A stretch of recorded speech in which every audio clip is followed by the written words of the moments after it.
विजय भारती।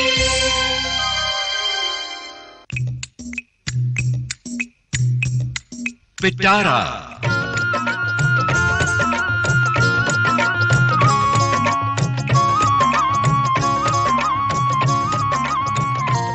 पिटारा में आज सेहतनामा।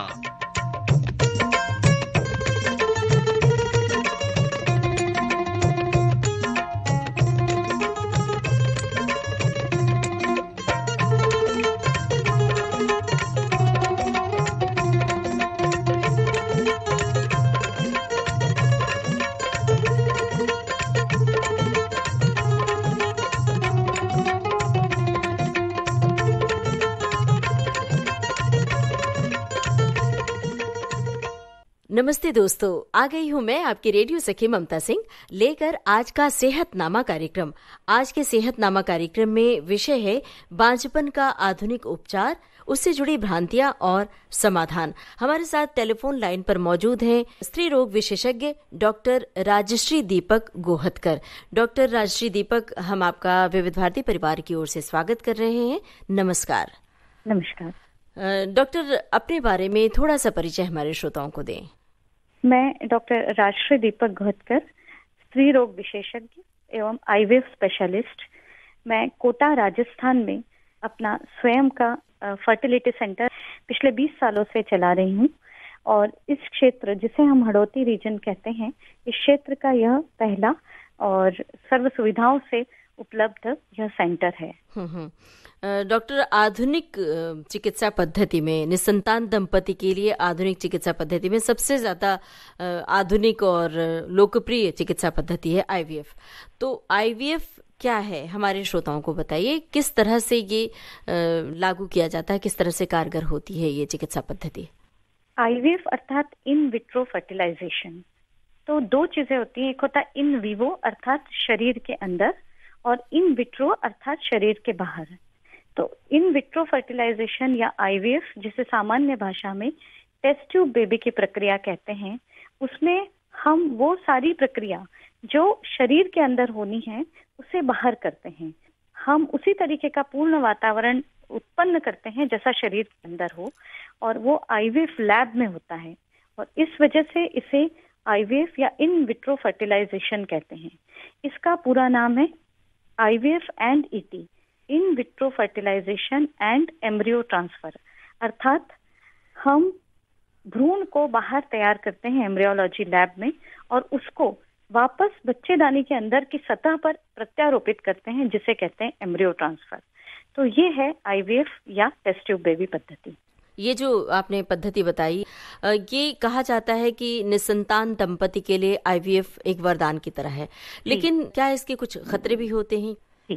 जैसा कि टेस्ट ट्यूब बेबी की प्रक्रिया में हमें ज्यादा से ज्यादा अंडकोश में अंडे विकसित करने पड़ते हैं, जिससे हमें अधिक अंडे मिल सके या स्त्री बीज मिल सके। उसके लिए हमें कुछ हार्मोन्स के इंजेक्शंस रेगुलर देने पड़ते हैं, रोज देने पड़ते हैं। और कुछ स्त्रियां ऐसी होती हैं जिनमें एक विशेष प्रकार की बीमारी होती है, बीमारी या हार्मोन्स का डिस्टरबेंस होता है, वो होता है पॉलीसिस्टिक ओवेरियन सिंड्रोम। और उन केसेस में बहुत ज्यादा अंडे विकसित होने की संभावना होती है और उनमें एक कॉम्प्लिकेशन होता है जिसे हम हाइपर स्टिमुलेशन सिंड्रोम कहते हैं, जिसमें इस प्रक्रिया के दौरान, आईवीएफ प्रक्रिया के दौरान कभी कभी बहुत सारे शारीरिक तौर पर खतरे उत्पन्न हो जाते हैं। पेट में पानी भर जाना, लंग्स में पानी भर जाना, और कभी कभी स्थिति बहुत ज्यादा असामान्य हो जाती है। इसके अलावा क्योंकि ये स्त्री बीज बाहर निकालने की प्रक्रिया एनेस्थीसिया के अंदर उसको पूरी तरीके से बेहोश करके किया जाता है, तो उसके जो थोड़े बहुत कॉम्प्लिकेशंस हैं या जो प्रॉब्लम्स हैं वो स्त्री को फेस करनी पड़ती हैं। बाकी एज सच देखा जाए तो आईवीएफ की प्रक्रिया में ऐसे कोई मेजर कॉम्प्लिकेशंस या मेजर कोई प्रॉब्लम्स नहीं आती हैं। जी डॉक्टर राजश्री, आज हम आईवीएफ पद्धति के बारे में बात कर रहे हैं। जो भ्रांतियां होती हैं लोगों में वो दूर करना हमारा मकसद है। तो आपने कहा कि बहुत सारी महिलाओं को जो इंजेक्शंस दिए जाते हैं हार्मोन्स के, तो उससे कुछ साइड इफेक्ट होते हैं। तो कितने दिन तक इंजेक्शंस दिए जाते हैं और कौन सा वो समय होता है जब इंजेक्शन दिया जाता है महिला को, और खान पान का किस तरह से ख्याल रखा जाता है और वो क्या है प्रक्रिया, बताइए। जी, जब भी हम आईवीएफ की प्रक्रिया की शुरुआत करते हैं तो मासिक धर्म के दूसरे दिन से हमें हार्मोन्स के इंजेक्शंस चालू करने पड़ते हैं जिससे अच्छे अंडे विकसित हों। और ये ज्यादा करके करीब 10 से 12 दिन तक हमें इंजेक्शंस रोज लगाने पड़ते हैं। निर्भर इस बात पे करता है कि वो स्त्री किस तरीके से उन हार्मोन्स के इंजेक्शंस को रिस्पॉन्स दे रही है। हमें रेगुलर उसका वॉच रखना पड़ता है। 6वें दिन से हम रेगुलर सोनोग्राफी द्वारा जांच करना चालू करते हैं कि हमें किस तरीके का रिस्पांस उन इंजेक्शन से मिल रहा है। तो इस तरीके से 10-12 दिन तक इंजेक्शंस लगाने के बाद फिर उनको बाहर निकालने की प्रक्रिया की जाती है जिसे हम ओवम पिकअप कहते हैं। इस प्रक्रिया के दौरान अर्थात जब इंजेक्शंस लगते हैं और अंडे बाहर निकालने तक का समय ऐसा होता है कि जिसमें किसी भी तरीके की अतिरिक्त सावधानी रखने की जरूरत नहीं है, न खान पान न और अन्य कोई सावधानी। सिर्फ और सिर्फ रेगुलर टाइम पे इंजेक्शंस लगवाना और रेगुलर हार्मोन का जो डोज दिया गया है वो प्रॉपर वे में लेना और सोनोग्राफी से उसकी मॉनिटरिंग अर्थात डॉक्टर से बराबर सलाह, यही सबसे इम्पोर्टेंट सावधानी है। मतलब नियमित रूप से सोनोग्राफी करानी पड़ती है और जब आप स्त्री के गर्भाशय से अंडे बाहर निकालती हैं तो वो किस तरह से, क्या एनेस्थीसिया देकर? जी, इसे अंडकोश से बाहर निकालना कहते हैं। ओवरी से हम बाहर निकालते हैं एग्स को या स्त्री बीज को। ये अंडर एनेस्थीसिया होता है।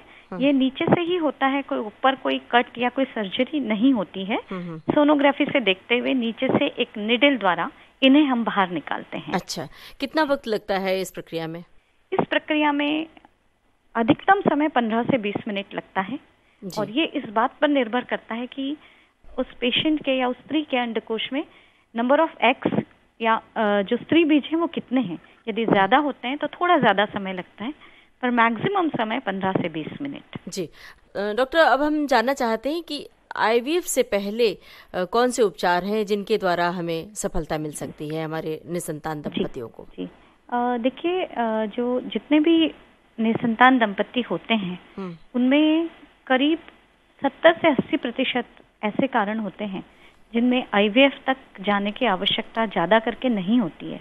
सिर्फ 10 से 20% ही ऐसे होते हैं कि जिन्हें आईवीएफ या टेस्ट ट्यूब बेबी की आवश्यकता पड़ती है। इसमें सबसे महत्वपूर्ण बात ये कि निसंतान दंपति हमारे पास आते हैं तो हमें उनकी संपूर्ण जांच करके पहले ये पता करना आवश्यक होता है कि कारण क्या है। पुरुष और स्त्री दोनों की सारी जांचें होने के बाद जब हमें ये पता लग जाता है कि खराबी कहाँ है या प्रॉब्लम कहाँ है, तो उसके हिसाब से ऐसे बहुत सारे उपचार हैं जिनके द्वारा संतान प्राप्ति हो सकती है। डॉक्टर, आईवीएफ करने से पहले महिला पुरुष दोनों को किस तरह के जांच करवाने पड़ते हैं? जी, इसमें शुरुआती जांचें जैसे पुरुष के वीर्य की जांच और स्त्री की हम बेसिक सोनोग्राफी करते हैं, उसकी नलियों की जांच करते हैं, उसके हार्मोन्स के टेस्ट करते हैं। ये तो शुरुआती जांचें हैं। और उसके बाद कुछ एडवांस टेस्ट हैं जिसमें कि जो दूरबीन द्वारा हम जांच करते हैं, बच्चेदानी के अंदर की दूरबीन की जांच जिसे हिस्ट्रोस्कोपी कहते हैं और ऊपर से दूरबीन की जांच जिसे लैप्रोस्कोपी कहते हैं। इससे हमें सारे फैक्टर्स का पता लग जाता है और जो फैक्टर्स आईवीएफ तक जाने की जरूरत नहीं होती है उनके हम सामान्य इलाज द्वारा ही इलाज करने की कोशिश करते हैं। अच्छा, तो ये जो दूरबीन वाली जांच है इसमें भी एनेस्थीसिया दिया जाता है? इसमें किसी तरह का खतरा होता है महिला को? जी, एनेस्थीसिया द्वारा ही इसको करते हैं, लेकिन जैसा जनरल एनेस्थीसिया में इसको किया जाता है और यदि बहुत कोई मेजर प्रॉब्लम है तो ही कोई खतरा होता है, अदरवाइज नहीं। तो बांझपन की किस स्थिति में आईवीएफ तक निसंतान दंपति को जाना पड़ता है? क्या उससे पहले दवाइयों के जरिए भी इलाज किया जा सकता है? जी बिल्कुल। कुछ ही ऐसी परिस्थितियां होती हैं जिनमें आईवीएफ तक जाना पड़ता है। उसमें सबसे महत्वपूर्ण है यदि महिला की दोनों नलियां या दोनों ट्यूब्स ब्लॉक हों। दूरबीन पद्धति द्वारा ट्यूब खोलने का ऑपरेशन होता है, लेकिन फिर भी यदि ट्यूब पूरी तरीके से ब्लॉक है तो उस कंडीशन में आईवीएफ पे जाना पड़ता है। इसी तरीके से पुरुष निसंतानता में यदि जो शुक्राणुओं की संख्या है वो बहुत ही कम है और कृत्रिम गर्भाधान 2 या 3 बार करने के बावजूद भी हमें उसमें सफलता नहीं मिली हो तो आईवीएफ पे जाना पड़ता है। तीसरा कारण है, एक और बीमारी होती है जिसे एंडोमेट्रियोसिस कहते हैं। जी जी। एडवांस स्टेज एंडोमेट्रियोसिस में भी हमें और किसी भी तरीके से संतान प्राप्ति यदि नहीं हो पा रही है उस दंपति को, तो आईवीएफ तक जाना पड़ता है। और अधिक उम्र वाली महिलाएं जिनमें अंडकोश में अंडे बनने की संभावना बहुत कम हो जाती है, उन परिस्थितियों में हमको आईवीएफ तक जाना पड़ता है। जी जी। और एक सवाल जहन में आ रहा है कि ये जो बांझपन है आजकल ज़्यादा बढ़ रहा है और पुरुषों में इसकी संख्या बहुत ज़्यादा बढ़ रही है, पुरुषों की इनफर्टिलिटी, तो इसकी क्या वजह है और उनके लिए किस तरह के इलाज किए जाते हैं, किस तरह के टेस्ट करवाए जाते हैं? पुरुषों में निसंतानता का प्रतिशत अब लगभग 50% हो चुका है। 50% महिलाओं में और 50% पुरुषों में। और उसमें जो आज की जो माहौल है, आज का जो स्ट्रेसफुल लाइफ है, आज का जो खान पान है, साथ में और भी चीजें हैं। आजकल हम देखते हैं कि यंग एज में ही बहुत सारे जो पुरुष हैं वो स्मोकिंग, तंबाकू का सेवन, अल्कोहल, ये सारी चीजें भी जो पुरुष है उसके वीर्य में शुक्राणु की संख्या को कम करने और मोर्टेलिटी को कम करने के लिए रिस्पॉन्सिबल हैं। और इन परिस्थितियों में जबकि पुरुष में शुक्राणुओं की संख्या कम है या मोर्टेलिटी कम है, उनमें हम कृत्रिम गर्भाधान फर्स्ट लाइन ऑफ ट्रीटमेंट रखते हैं। मेडिकल ट्रीटमेंट भी हम देते हैं और इसके बावजूद भी यदि सफलता नहीं मिलती है तो हमको आईवीएफ तक जाना पड़ता है। जी, तो मतलब उनके लिए भी दवाइयाँ उपलब्ध हैं? जी बिल्कुल हैं। आज के सेहतनामा कार्यक्रम में हम चर्चा कर रहे हैं बांझपन का आधुनिक उपचार, उससे जुड़ी भ्रांतियां और समाधान। डॉक्टर, हमें बताइए कि विश्व स्तर पर आईवीएफ अथवा टेस्ट ट्यूब बेबी की सफलता की दर क्या है? जी, विश्व स्तर पर यदि हम देखें तो आज जबकि बहुत टेक्नोलॉजी एडवांस कर चुकी है, तब भी आईवीएफ में सफलता का प्रतिशत जो है वो 45 से 50% ही है। जी, और आईवीएफ पद्धति से जो गर्भधारण करवाया जाता है, तो क्या वो सामान्य गर्भधारण की तरह होता है या कुछ विशेष होता है? उसकी कुछ खास तरह की सावधानी बरतनी पड़ती है या फिर खतरे भी होते हैं? जी, आईवीएफ पद्धति द्वारा जो गर्भधारण होता है वैसे तो वो एक सामान्य गर्भधारण जैसा ही है, परंतु ये सारा हमने आर्टिफिशियली मेडिसिन दे करके, हार्मोन्स के इंजेक्शन दे करके और फिर भ्रूण या एम्ब्रियो बनाया हुआ है। इसलिए इन प्रेगनेंसीज में हमको कंटिन्यूअस हार्मोन्स का सपोर्ट देना आवश्यक हो जाता है। दूसरी बात यह है कि आईवीएफ में जैसे सफलता का प्रतिशत 45 से 50% है, परंतु जो टेक होम बेबी रेट है, अर्थात एक स्वस्थ शिशु घर तक ले जाने का प्रतिशत जो है वो शायद बहुत कम, सिर्फ 25 से 30% ही है। अर्थात आईवीएफ जो प्रेगनेंसीज हैं उनमें चांसेस ऑफ एबॉर्शंस बहुत ज्यादा हैं एज कम्पेयर टू नॉर्मल जो प्रेगनेंसीज हैं। जी, तो आईवीएफ जो होता है मतलब कितने साइकिल में लगभग बच्चा मिल जाता है? ये एक बहुत ऐसा सवाल है कि जिसका बहुत एकदम एग्जैक्ट उत्तर देना मुश्किल है, क्योंकि मैंने आपको बताया कि आईवीएफ में सफलता का प्रतिशत 45 से 50% ही है। जी, और मैं इसलिए ये बात बोलना चाहती हूँ कि भ्रूण बनाना या एम्ब्रियो बनाना ये हमारे हाथ में है, लेकिन हम हर मरीज को यही बताना चाहते हैं कि हम अपना काम कर सकते हैं, परंतु देने वाला ऊपर वाला या ईश्वर ही है, हम उससे प्रार्थना ही कर सकते हैं। इस वजह से आईवीएफ में 3, 4, 5 साइकिल्स तक भी लोग ट्राई करते हैं, लेकिन फिर भी सफलता का प्रतिशत 100% या जिसे हम कहते हैं कि हर मरीज को हो सके, ऐसा संभव नहीं हो पाता है। जी जी। अच्छा, एक बात बताइए, आईवीएफ से गर्भधारण करने वाली महिला को क्या 9 महीने तक डॉक्टर के संरक्षण में लगातार रहना पड़ता है या फिर वो गर्भधारण के बाद एक सामान्य गर्भवती स्त्री की तरह वो जीवन बिता सकती हैं? जी जी, बिल्कुल ऐसा कुछ भी नहीं है। संपर्क में तो डॉक्टर के, जैसे हम किसी भी गर्भवती महिला को बोलते हैं, उसी तरीके से उसको रहना होता है। एक स्त्री रोग विशेषज्ञ के संपर्क में रहना आवश्यक है। बाकी वो जैसे नॉर्मल महिला पूरे 9 महीने अपना गर्भधारण जैसे रखती हैं, वैसे ही रखना है। उसके लिए कोई उन्हें अलग से कुछ विशेष या पूरे समय, पूरे 9 महीने बेड रेस्ट करना है, ऐसा आवश्यक नहीं है। मतलब अपने घर के कामकाज भी कर सकती हैं। अगर कोई वर्किंग लेडी है तो वो साथ में दफ्तर भी जा सकती है। बिल्कुल बिल्कुल जा सकती। और लगभग आईवीएफ के पहले और आईवीएफ के बाद अगर कोई वर्किंग लेडी है तो उसे कितना समय लेना चाहिए अपने लिए? जी, हम ये मानते हैं कि आईवीएफ पद्धति द्वारा गर्भधारण करने के बाद पहले 3 महीने थोड़ा ज़्यादा अपने को कॉशियस रहने की या अपने को थोड़ा ध्यान रखने की ज़रूरत होती है। तो पहले 3 महीने रेस्ट की ही एडवाइस देते हैं। जी डॉक्टर, हमें बताइए कि बांझपन स्त्रियों के लिए आज भी अभिशाप है, खास तौर से गांव की महिलाओं के लिए। क्या कहेंगे उन स्त्रियों से और उन परिवारों से जो स्त्री को दोषी मानते हैं? अगर उन्हें बच्चा नहीं होता है तो स्त्री गुनहगार कहलाती है। जी, ये जो भ्रांति है या ये जो मान्यता है कि स्त्री ही जिम्मेदार है, ये बहुत गलत है। क्योंकि जैसे कि मैंने पहले भी बताया कि आजकल निसंतानता के लिए 50% पुरुष भी जिम्मेदार हैं। तो ऐसे परिवार जो गांव के, आपने सही बोला कि ज्यादा करके उसमें यही माना जाता है कि महिला ही जिम्मेदार है। उनके लिए मैं यही कहना चाहूंगी कि जब भी आप निसंतानता के लिए उपचार कराने के लिए जाएं तो कृपया पुरुष को भी पूरी तरीके से जांच करवाएं और उपचार कराएं तो शायद सफलता मिल सके। जी बिल्कुल सही बात है। डॉक्टर, अक्सर निसंतान दंपति बड़ी मुश्किल से आईवीएफ तक पहुंचते हैं और आईवीएफ के बारे में एक बहुत बड़ी भ्रांति है कि उनका बच्चा उनका स्वयं का होगा या नहीं। तो इसके बारे में क्या कहेंगे आप? ये सचमुच एक बहुत बड़ी भ्रांति है, जबकि वास्तविकता ये है कि जो आईवीएफ से संतान उत्पन्न होती है वो जेनेटिकली स्वयं की संतान होती है, क्योंकि इसमें हम स्त्री बीज उस महिला का ही लेते हैं और पुरुष बीज या शुक्राणु भी उसके जो पति हैं उनका ही लिया जाता है। तो इस तरीके से जेनेटिकली वो स्वयं की ही संतान होती है। ये सिर्फ एक भ्रांति है जिसे दूर करना अत्यंत आवश्यक है। जी, और दोनों में अगर बांझपन की स्थिति बहुत ज़्यादा खराब होती है, महिला और पुरुष दोनों की, तो ऐसी स्थिति में क्या किया जाता है? क्या स्त्री बीज या पुरुषों के शुक्राणु कहीं बाहर से लिए जाते हैं? ऐसा भी? जी, यदि मान लीजिए शुक्राणु बिल्कुल नील हैं, जो हमने वीर्य की जांच करी उसमें शुक्राणु नील मिले, तो उस कंडीशन में हमें स्पर्म बैंक पे या शुक्राणु बैंक पर जाना पड़ता है। और यदि मान लीजिए शुक्राणु हमें जो वीर्य की जांच है उसमें नील मिले, परंतु यदि वो स्पर्म्स बन रहे हैं अंदर टेस्टिस में, तो फिर हम उसमें डायरेक्ट टेस्टिस से निकाल करके भी शुक्राणुओं का उपयोग कर लेते हैं।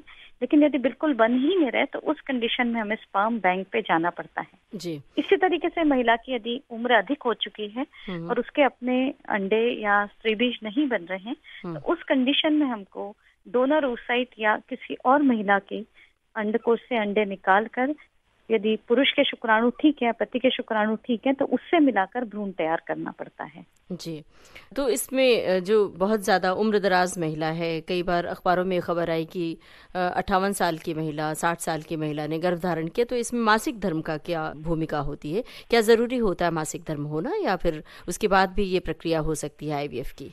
जी, यदि किसी भी महिला को मासिक धर्म खत्म हो चुका है, अर्थात मेनोपॉज आ चुका है, उस कंडीशन में भी यदि वो संतान प्राप्त करना चाहती है या माँ बनना चाहती है, तो यदि उसकी बच्चेदानी बिल्कुल ठीक है तो हम उसे हार्मोन्स की दवाइयाँ देते हैं जिससे बच्चेदानी के अंदर की सतह बने, जिसे हम एंडोमेट्रियम कहते हैं। और अंदर की सतह यदि अच्छी बन जाती है तो हम उसमें भ्रूण यदि प्रत्यारोपित करते हैं या हम एम्ब्रियो ट्रांसफर करते हैं तो वो भ्रूण उस बच्चेदानी के अंदर की सतह पर चिपक कर वो महिला गर्भधारण कर पाती है। इस तरीके से जो अधिक उम्र वाली महिलाएं होती हैं जिनमें मासिक धर्म खत्म हो चुका है, उनमें भी ये प्रक्रिया संभव हो पाती है। जी डॉक्टर, हमें बताइए कि कितनी तरह की पद्धति आजकल उपलब्ध है? अगर कोई स्त्री पुरुष बांझपन के शिकार है तो बच्चा चाहते हैं, तो उनके लिए किस तरह की पद्धतियां और हैं? जैसे अभी हमने आईवीएफ या सामान्य टेस्ट ट्यूब बेबी के बारे में बातचीत करी, उससे भी कुछ एडवांस आजकल टेक्निक्स आ गई हैं, क्योंकि कभी कभी हमें आईवीएफ में सफलता नहीं मिल पाती है या कुछ ऐसे कारण हैं कि जिनमें आईवीएफ नहीं किया जा सकता है, उसके आगे बढ़ना पड़ता है। उसमें सबसे जो इम्पोर्टेंट है वो है ICSI, इंट्रासाइटोप्लाज्मिक स्पर्म इंजेक्शन।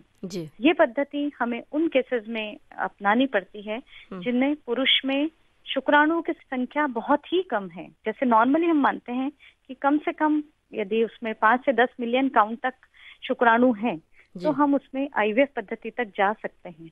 परंतु यदि 5 मिलियन से भी शुक्राणु की संख्या कम है तो उसमें हमें इक्सी पद्धति या इंट्रासाइटोप्लाज्मिक स्पर्म इंजेक्शन, जो एक नई टेक्निक है जिसमें हम अंडकोश के अंदर स्पर्म को मैकेनिकली फर्टिलाइज्ड करते हैं, तो इस पद्धति पे जाना पड़ता है। इसके आगे भी एक पद्धति है, वो है इमसी, जिसमें यदि मान लीजिए पुरुष के शुक्राणु में मॉर्फोलॉजिकली अर्थात संरचना के हिसाब से जो शुक्राणु हैं वो स्वस्थ नहीं है, वो बहुत कम स्वस्थ हैं, तो उसमें होता यह है कि यदि वो मॉर्फोलॉजिकली नॉर्मल शुक्राणु नहीं है, नॉर्मल स्पर्म नहीं है, तो जो भी प्रेगनेंसी होगी वो स्वस्थ प्रेगनेंसी नहीं होगी। तो ऐसी परिस्थिति में इन केसेस में हमें इमसी या मॉर्फोलॉजिकली सिलेक्टेड स्पर्म इंजेक्शन इस पद्धति पे जाना पड़ता है, जिससे जो भी भ्रूण बने या जो भी बच्चा हो, जो भी प्रेगनेंसी हो, वो एक स्वस्थ प्रेगनेंसी हो। ये होती है इमसी। इसके आगे मान लीजिए रिपीटेड आईवीएफ फेलियर्स हो रहे हैं, तो उस कंडीशन में एक और प्रक्रिया होती है जिसे हम कहते हैं laser assisted hatching of embryo. अर्थात कभी कभी जो एम्ब्रियो या जो भ्रूण बनता है उसका शेल या जो उसकी कवरिंग होती है वो बहुत हार्ड होती है या थिक होती है, उस वजह से वो भ्रूण बच्चेदानी के अंदर की सतह पर अच्छी तरीके से चिपक नहीं पाता या उसका इम्प्लांटेशन नहीं हो पाता है। ऐसी कंडीशंस में ये एक नई टेक्निक है laser assisted hatching of embryo, वो करके फिर हम भ्रूण डालते हैं बच्चेदानी के अंदर, तो उसमें सफलता के चांसेस बढ़ जाते हैं। इस तरीके से इसमें बहुत सारा एडवांसमेंट होता जा रहा है। एम्ब्रियोस्कोप्स हैं जिसमें हम एम्ब्रियो किस तरीके से डेवलप हो रहे हैं उनका पूरा डेवलपमेंट वॉच कर सकते हैं और कौन से बेस्ट एम्ब्रियो हैं वो सिलेक्ट कर सकते हैं, और वो सिलेक्टेड भ्रूण जब हम बच्चेदानी के अंदर डालते हैं तो सफलता मिलने की संभावना बहुत ज्यादा बढ़ जाती है। डॉक्टर, हमने कहीं पढ़ा था कि आईवीएफ की पद्धति के लिए किसी अगर स्त्री में मान लीजिए कि बीज नहीं बन रहे हैं तो किसी दूसरी परिवार के किसी स्त्री से उधार लेकर गर्भधारण करवाया जाता है, तो ये कितना तथ्यपरक है ये बात? नहीं, आप बिल्कुल सही बोल रहे हैं। जैसे मैंने बताया कि बहुत जो उम्र दराज महिलाएं हैं कि उनके अपने अंडे नहीं बन पा रहे हैं, या कभी कभी हार्मोन्स का इतना ज्यादा इम्बैलेंस हो जाता है, कम उम्र में भी अंडे विकसित होना बंद हो जाते हैं। ऐसी कंडीशंस में किसी दूसरी यंग महिला जो अपने परिवार की ही हो उसको यदि इंजेक्शंस लगा करके उसके अंडे बाहर निकाल करके और पति के शुक्राणु से मिलाकर भ्रूण तैयार कर और वो बच्चेदानी के अंदर रखा जाए तो संभावना बहुत अच्छी होती है। जी, और काफी कुछ ये बात मिलती जुलती है सैरोगेट मदर से। सैरोगेसी में भी लगभग यही कुछ होता है क्या? सैरोगेसी अर्थात जैसे मैंने आपको बताया कि यदि महिला की बच्चेदानी बिल्कुल ठीक है अंदर से, तो हमें सिर्फ किसी दूसरे महिला के अंडकोश से अंडे निकालकर उनको लेकर के बाहर भ्रूण तैयार करके वो भ्रूण वापस इसी महिला की बच्चेदानी के अंदर रखना है या हमें उसको ट्रांसफर करना है। परंतु कभी कभी ऐसा भी होता है कि बच्चेदानी के अंदर की परत कुछ इन्फेक्शन, स्पेशली हमारे हिंदुस्तान में एक इन्फेक्शन है जिसमें अंदर की सतह पूरी खराब हो जाती है। जी। उन कंडीशंस में सरोगेसी की जरूरत पड़ती है। सरोगेसी अर्थात किराए की कोख, मतलब गर्भाशय किसी दूसरी महिला का, और कभी कभी अंडे स्वयं महिला के होते हैं, शुक्राणु भी उनके पति के होते हैं, इस तरीके से भ्रूण भी उनका होता है, लेकिन गर्भाशय के अंदर की सतह खराब होने की वजह से किसी दूसरी महिला के गर्भाशय में उस भ्रूण को हम प्रत्यारोपित करते हैं और फिर वो पूरा 9 मंथ्स तक प्रेगनेंसी होती है और डिलीवरी के बाद फिर वो बेबी जो है उस दंपति को दे दिया जाता है। जी, तो ये जो भ्रूण प्रत्यारोपण की प्रक्रिया होती है कितने दिन की होती है? ये जैसे हमने जब अंडकोश से अंडे बाहर निकाले और शुक्राणु के साथ मिला करके उसको हम, एक और मशीन होती है जिसे हम इंक्यूबेटर कहते हैं। जी, इंक्यूबेटर एक प्रकार की ऐसी मशीन है जिसमें प्रेशर, टेम्परेचर और बाकी सारा वातावरण उसी तरह से रहता है जैसे कि गर्भाशय में होता है। जी। उसमें 3 से 4 दिन का भ्रूण विकसित करते हैं और उस भ्रूण को वापस बच्चेदानी के अंदर की सतह पर रख देते हैं। तो भ्रूण को प्रत्यारोपित करने की प्रक्रिया में तो ज्यादा मतलब समय नहीं लगता है, लेकिन भ्रूण को तैयार करने में हमें 3 से 4 दिन का समय लगता है। जी, और ये जो आपने कहा ना कि स्त्री के बीज को अंडाशय से बाहर निकालते हैं, तो ये कैसे पता चलता है? कोई जांच होती है खास तरह की? जी, जिस तरीके से मैंने आपको बताया कि हम सोनोग्राफी द्वारा रेगुलर चेकअप से ये जानते हैं कि दोनों मतलब जो ओवरीज हैं, जो अंडकोश में, उनमें अंडे कैसे विकसित हो रहे हैं। तो जब वो पर्टिकुलर साइज पे दोनों अंडकोश में अंडे बन जाते हैं, तब हम उसको एक इंजेक्शन देते हैं जिसे हम ट्रिगर कहते हैं। और उसके एग्जैक्टली 36 घंटे के अंदर हम इन अंडकोश से अंडों को बाहर निकालने की प्रक्रिया करते हैं। तो ज्यादा करके ये माहवारी के 12वें, 13वें या मैक्सिमम 14वें दिन तक अंडे बाहर निकालने की प्रक्रिया की जाती है। जी। डॉक्टर, हमें बताइए कि आईवीएफ पद्धति से एक स्वस्थ शिशु का जन्म की दर कितनी होती है, और इस पद्धति के बाद जो बच्चा जन्म लेता है मानसिक और शारीरिक रूप से स्वस्थ रहता है या फिर कोई खामियां रह जाती हैं? आईवीएफ पद्धति से जो एक स्वस्थ शिशु के घर तक पहुंचने की दर करीब 25 से 30% है। और मानसिक और शारीरिक तौर पर वैसे तो बच्चा ये स्वस्थ होता है, लेकिन कभी कभी यदि फैक्टर्स, जैसे मैंने बताया कि मेल फैक्टर बहुत सीवियर है और शुक्राणु जो है वो बहुत मॉर्फोलॉजिकली अच्छे नहीं है, स्पर्म्स अच्छे नहीं है, तो उन कंडीशंस में संभावना होती है कि कुछ शारीरिक विकृतियां या कुछ जेनेटिकली कुछ प्रॉब्लम्स बच्चे में रहें। और इसीलिए इस तरीके की पद्धति से जब भी गर्भधारण होता है तो हमें शुरुआत के 3-4 महीनों में कुछ विशेष प्रकार की जांचें कराना आवश्यक होता है, जिससे यह पता चल सके कि गर्भ में पल रहा बच्चा पूर्ण तरीके से स्वस्थ है। जी, वो कौन से जांच होते हैं? उन जांच के बारे में बताइए हमारे श्रोताओं को। जी, शुरुआत में तो जो हम प्रेगनेंसी है या नहीं उसके लिए एक सीरम बीटा एससीजी या ब्लड का टेस्ट कराते हैं, हार्मोन का लेवल कराते हैं। उसके बाद 1.5 महीने की प्रेगनेंसी होते ही हम सोनोग्राफी द्वारा ये देखते हैं कि जो गर्भ है उसमें धड़कन, अर्थात उसमें कार्डियक एक्टिविटी, बच्चे में धड़कन आ गई है या नहीं आ गई है। इसके बाद 3 महीने पर हम एक विशेष प्रकार की सोनोग्राफी कराते हैं, जिसमें बच्चे की नेजल बोन, मतलब नाक की हड्डी जो है वो बन गई है या नहीं बन गई, ये देखा जाता है। और एक न्यूकल कॉर्ड थिकनेस होती है जो सोनोग्राफी द्वारा देखी जाती है। और फिर उस सोनोग्राफी के बाद एक खून की जांच होती है जिसे डबल मार्कर टेस्ट करते हैं, और ये बहुत विशेष जांच है। इस जांच के द्वारा यह पता लगता है कि किसी भी तरीके की क्रोमोसोमल एबनॉर्मलिटी, जेनेटिक प्रॉब्लम तो नहीं है। इसमें मैं ये बताना चाहूंगी कि जो अधिक उम्र की महिलाएं होती हैं उनमें जेनेटिक या क्रोमोसोमल प्रॉब्लम होने की संभावना ज्यादा होती है। जैसे आपने सुना होगा डाउन सिंड्रोम, जो by birth he mentally retarded होते हैं, वो होने की संभावना कुछ ज्यादा होती है 35 वर्ष की उम्र के बाद। और इस टेस्ट के द्वारा हमें पता लग जाता है कि यदि गर्भ में पलते हुए बच्चे में इस प्रकार की कोई संभावना है तो फिर हम इसको, और एक विशेष प्रकार की जांच होती है जिसमें गर्भाशय से पानी निकालकर और उसमें फाइनली क्रोमोसोमल एनालिसिस करके इस चीज को हम 100% श्योर कर लेते हैं कि ऐसी कोई प्रॉब्लम तो नहीं, ऐसी कोई संभावना तो नहीं। और यदि फिर भी उसमें भी इस प्रकार की कोई प्रॉब्लम आती है तो बेहतर ये होता है कि न चाहते हुए भी गर्भ समापन करना पड़ता है। जी, तो ये जो जांच आपने बताई कि पानी निकाल कर जांच करती हैं, ये गर्भधारण के कौन से महीने तक किया जा सकता है और कितना पेनफुल होता है, कितना तकलीफदेह होता है, ये भी बताइए। जी, इसमें एक्चुअली सोनोग्राफी से देखते हुए हम एक पतली सी नेडल अंदर डाल करके पानी निकालते हैं, इसलिए इसमें वैसे कोई दर्द या ऐसा कोई प्रॉब्लम नहीं होती है।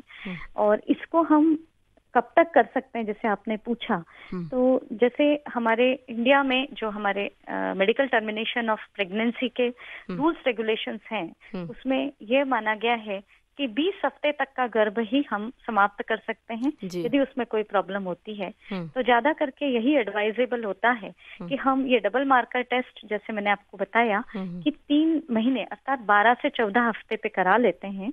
और यदि उसमें कोई प्रॉब्लम होती है तो हम ये पानी निकाल कर जांच कर लेते हैं। तो 16 से 18 हफ्ते के बीच ये कंप्लीट पता लग जाता है कि कोई प्रॉब्लम नहीं है। और यदि प्रॉब्लम होती है तो फिर ड्यूरेशन में हमको उसका गर्भ समापन या मेडिकल टर्मिनेशन ऑफ प्रेगनेंसी करना पड़ता है। डॉक्टर राजश्री, हम जानना चाहते हैं कि आज विषय हमने चुना है बांझपन का आधुनिक उपचार, उससे जुड़ी भ्रांतियां और समाधान। तो IVF तकनीक जैसा कि आपने बताया, और लोग बहुत डरते हैं, काफी बाद में इस तकनीक को अपनाया जाता है। उससे पहले एक तकनीक होती है IUI। इसके बारे में हमारे श्रोताओं को बताइए कि ये क्या तकनीक है और किस तरह से गर्भधारण करवाया जाता है इससे। जी, IUI अर्थात कृत्रिम गर्भाधान, ये एक इजी प्रोसीजर है एज कम्पेयर टू IVF। तो IUI में होता यह है कि हम अंडकोश में अंडे कैसे विकसित हो रहे हैं इसकी जांच सोनोग्राफी द्वारा महिला की करते हैं, और जिस दिन उसके अंडकोश से अंडा बाहर निकलता है उसे हम कहते हैं ओव्यूलेशन। उस दिन पर पुरुष का वीर्य लेकर उसको 2-3 विशेष प्रकार के सॉल्यूशंस होते हैं, न्यूट्रिटिव मीडिया होते हैं, जिनमें हम वॉश करते हैं, उसे कहते हैं स्पर्म वॉश। तो वॉश करने से होता यह है कि जो सबसे अच्छे और मोटाइल स्पर्म्स होते हैं वो बाकी के वीर्य से अलग हो जाते हैं, और अब ये जो हमारे पास अच्छे स्पर्म्स हैं जो हमने अलग कर लिए, उन्हें एक पतली सी नली द्वारा गर्भाशय तक पहुंचा दिया जाता है। इसको कहते हैं इंट्रायूटेराइन इंसेमिनेशन या कृत्रिम गर्भाधान। जी, तो ये मतलब पूरी तरह से सुरक्षित है, इसमें कोई खतरा नहीं, जी, ये बहुत आसान और पूरी तरह से सुरक्षित प्रक्रिया है। बस इसमें सफलता का दर IVF के कंपैरिजन में कम है, परंतु इसको हम 4-5 बार भी इस कोशिश कर सकते हैं इस प्रक्रिया द्वारा, और 4-5 बार इस प्रक्रिया को करने से सफलता का दर काफी बढ़ जाता है। जी, एक डॉक्टर की बड़ी अहम भूमिका होती है, और निसंतान दंपति बड़े मानसिक रूप से परेशान होकर आप तक पहुंचते होंगे। तो जब कई साइकिल में IVF होता है या IUI होता है और उन्हें सफलता नहीं मिलती है तीसरे साइकिल में, चौथे साइकिल में, तो फिर आपका क्या उस समय रोल होता है, आपकी भूमिका क्या होती है, किस तरह से उन्हें कंसोल करती हैं और किस तरह से नियंत्रित कर पाती हैं?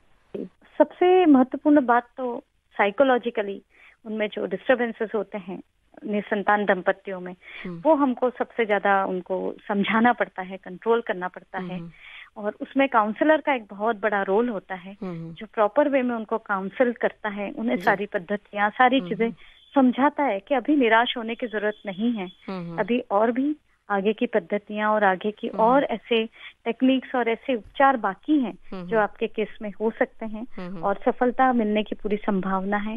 निश्चय आपको सफलता मिलेगी, बस आप ऊपर वाले पे, ईश्वर पे विश्वास रखें और उपचार करने वाले डॉक्टर पे विश्वास रखें, और जैसे हम समझाएं वैसे बराबर उपचार लेते रहें तो आपको अवश्य सफलता मिलेगी। अब हमें बताइए कि किन बीमारियों के दौरान IVF या तमाम चिकित्सा पद्धति का उपयोग नहीं किया जा सकता है? IVF जो है वो अब जो नए रूल्स रेगुलेशंस आए हैं, अब ये माना जाता है कि 50 वर्ष की उम्र के बाद इस तरीके की पद्धति से संतान उत्पत्ति ना हो तो ज्यादा बेहतर है, क्योंकि एक उम्र भी एक विशेष कारण बन जाता है बहुत सारी मेडिकल डिसऑर्डर्स के लिए। इसके अलावा यदि महिला में कोई इस तरीके की बीमारी है जिसमें उसको प्रेगनेंसी के दौरान उसकी खुद की जान को खतरा है, जैसे कोई सीवियर हार्ट डिजीज है या कोई सीवियर रीनल प्रॉब्लम है, बायलेटरल मतलब दोनों किडनीज में प्रॉब्लम है, क्या और कोई ऐसे अनुवांशिक कोई ऐसी बीमारी है जो अगले भी पीढ़ी में जाने की पूरी संभावना है, उन सभी कंडीशंस में यह एडवाइस दी जाती है कि बेहतर ये होगा कि आप पे न जा करके आप किसी बच्चे को गोद ले लें, वो ज्यादा बेहतर होगा। सही बात है। और ये बताइए कि किसी महिला को अगर थायराइड की समस्या है तो क्या ऐसे में भी बांझपन की स्थिति आती है, या फिर ऐसी स्थिति में आप ये जो आधुनिक चिकित्सा पद्धति है इससे गर्भधारण नहीं करवाया जा सकता है? नहीं, थायराइड ऐसी बीमारी है जो बहुत अच्छी तरीके से दवाइयों द्वारा कंट्रोल हो जाती है। इसलिए थायराइड की बीमारी में मना नहीं करते हैं कि गर्भधारण ना करें, परंतु थायराइड को कंट्रोल करना बहुत जरूरी है, क्योंकि थायराइड की बीमारी की वजह से जहाँ निसंतानता होती है वहीं दूसरी एक परेशानी होती है कि बार बार गर्भपात होने की समस्या, वो बहुत बड़ी समस्या है थायराइड में। तो इसलिए हमेशा महिला को ये हम सलाह देते हैं कि थायराइड की बीमारी ऐसी है कि जिसको दवाई से बहुत अच्छी तरीके से कंट्रोल में रखा जा सकता है, तो बराबर आप उपचार कराएं और फिर कोई परेशानी नहीं होगी। डॉक्टर राजश्री दीपक गोहतकर से ये बातचीत हमारे श्रोताओं ने सुनी। हम आपका तहे दिल से शुक्रिया अदा कर रहे हैं पूरे विविध भारती परिवार की ओर से। नमस्कार। नमस्कार। सेहतनामा कार्यक्रम में अभी आप सुन रहे थे स्त्री रोग विशेषज्ञ डॉक्टर राजश्री दीपक गोहतकर से अपनी इस रेडियो सखी ममता सिंह की बातचीत। विषय था बांझपन का आधुनिक उपचार, उससे जुड़ी भ्रांतियां और समाधान। इस कार्यक्रम में हमारे तकनीकी सहयोगी थे निखिल धामापुरकर। इस कार्यक्रम के प्रस्तुतकर्ता रामकरण मीणा। अब हमें दीजिए इजाजत। नमस्कार।